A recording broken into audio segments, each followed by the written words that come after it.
On the surface, it's understandable that the market wouldn't have reacted all that much to Jerome Powell's early Thursday appearance, but we believe there were some subtleties in the Fed chair's words that should be carrying more influence. Specifically, Powell wasn't as clear about Fed hikes out in 2019, saying the outlook for next year was still developing and that the central bank needed to be mindful of the two-sided risks to its decision-making, not wanting to keep policy overly accommodative so as to fall behind inflation or encourage financial markets instability, but also not wanting to raise rates too fast that it would jeopardize economic expansion.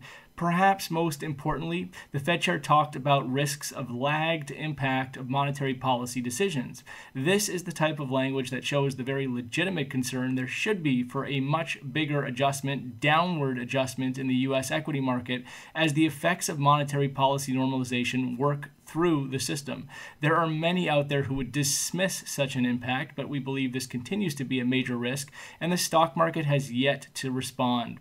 10 years of super easy policy with free money that guaranteed stocks would be racing to record highs, and we are only just starting in 2018 to see the possibility of that weight of normalization on stocks. Remember, those initial hikes from the Fed were well telegraphed and came after the Fed had relented to market calls to keep leaning on the side of accommodation.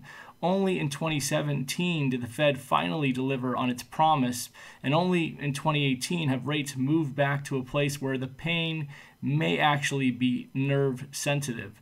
Those initial hikes were nothing and weren't going to do anything to rattle the market. But as per Powell's language, we think being mindful of the lag is what the Fed needs to be thinking, and this is why this appearance is a bigger deal to us than what others might have taken it from it.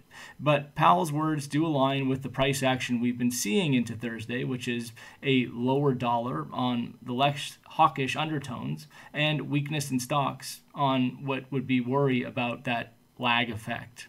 That's all for now.